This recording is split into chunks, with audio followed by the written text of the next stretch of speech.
Alright guys, we are going to be reacting to I left the United States for China and here's how much it costs. So champagne guys, see what's going on.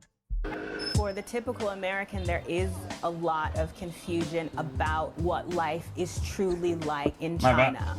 When I tell them how modern the cities are, people are shocked. When I tell them about how low the prices are, people are shocked. Less than $4 US for a Michelin-recommended meal.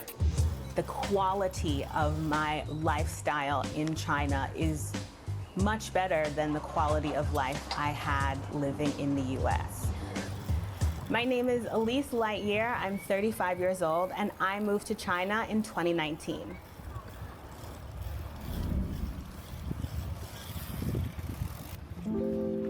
I grew up in the city of Ann Arbor, Michigan. After I graduated college, I moved to New York City and lived there for 10 years. I was working in reality TV production. I was tired of working 70 hours a week for 10 years, being in my 20s. I felt like a 50-year-old woman. I was exhausted. I was living check to check, which sucked. One day I just woke up and it just clicked that this is not the life that I want for myself. I came up with this idea that I wanted to leave New York. I moved to Beijing in 2019 and lived and taught there for 4 years. Then in 2023, I moved to Chengdu and have been in Chengdu ever since. He's gonna let the duck be free. Good luck, Mr. Duck. It was really difficult to say goodbye to my family and friends because I didn't know when I would see them again. I didn't know how we would be able to communicate, and I was scared. I was scared of this 15-hour flight that I had to take. I was scared about what food I was gonna eat. I was scared about this new career, about being a teacher. I was scared about making friends, but I was ready and I was excited. And I think my excitement trumped my anxiety and my scared feelings. Chengdu is maybe a place you've never heard of, but it is actually one of the biggest cities. Chengdu has a population of over 20 million people, including myself.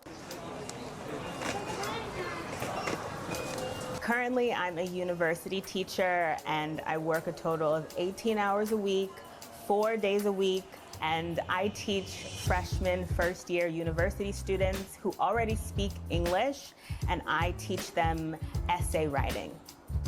I take the subway every single day to work. It's really easy to navigate. All of the signs are in English and Chinese. All of the announcements are in English and Chinese, so it's foolproof. This round-trip subway trip cost... What happened? What happened? Dang, come on now. Cost me 2 yuan, which is 28 US cents. Wow, that's crazy. Cheap. My current yearly salary in China is 30,000 US dollars. 30,000 US dollars a year is poverty in America. But in China, I'm living large. I am upper middle class. I believe it. I believe it. For my 3-bedroom apartment with a balcony located downtown Chengdu, just a 5-minute walk from the subway, my rent is $556 a month, but my job pays half of that as a benefit, which means I only pay $278.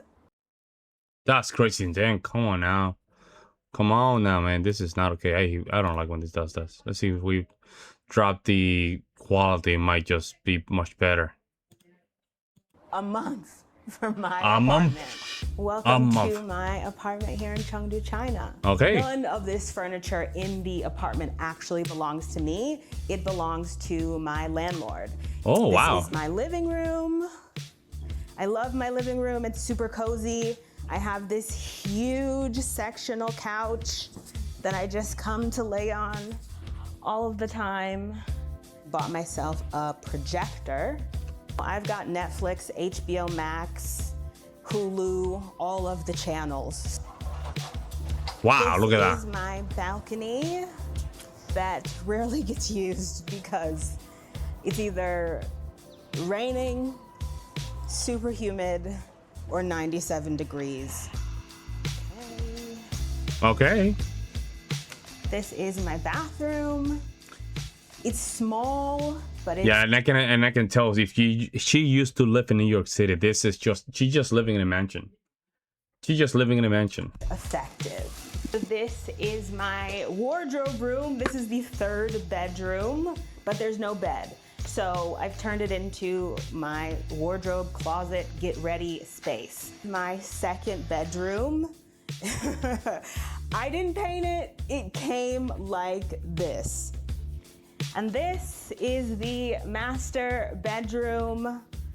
This is it. Let me show you the kitchen. So here it is. It's pretty small, but I'm just one person and it works perfectly for me. Perfectly. This is not bad. This is where I do my laundry. This is my washer. My apartment came with this really cool built-in feature where I can hang my clothes on this hanging line that again is perfect for shorties like me.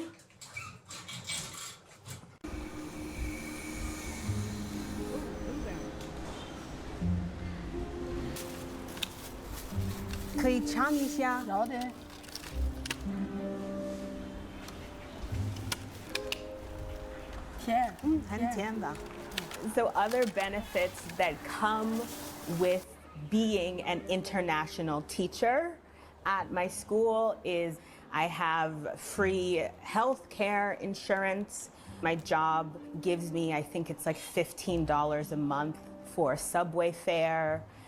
In addition, every year my job gives me a flight allowance, and that comes to $1,200 US. Wow. Each month, I think I spend approximately $75 on groceries. Oh my god. I have 4 bags of groceries. It just give you the reality how expensive the United States is, man. How expensive, unnecessarily expensive. Mostly produce and a bottle of sesame oil. Total $9.04. Wow. It's really easy to make friends with local people. I have a lot of local friends that I cherish and have taught me so much about their culture. And I also have a lot of expat friends.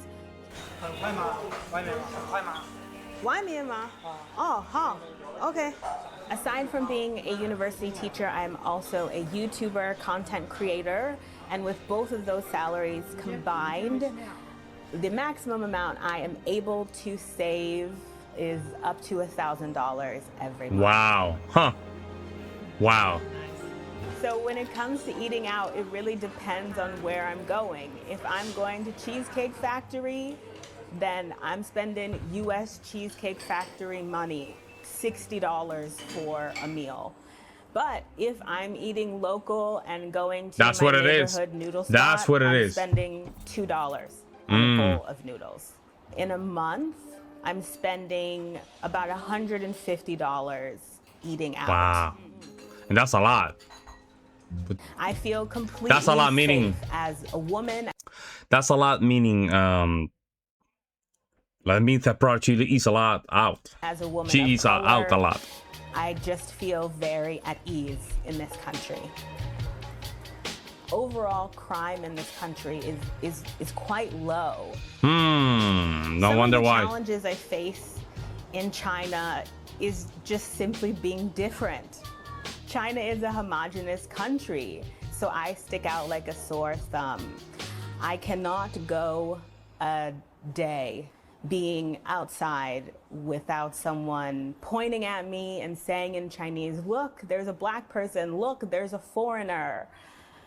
Another challenge is the homesickness, is missing not only your family and friends, but missing the understanding of just how to do things. That was the hardest part, is that learning curve of trying to figure out how China works. Okay, tea house.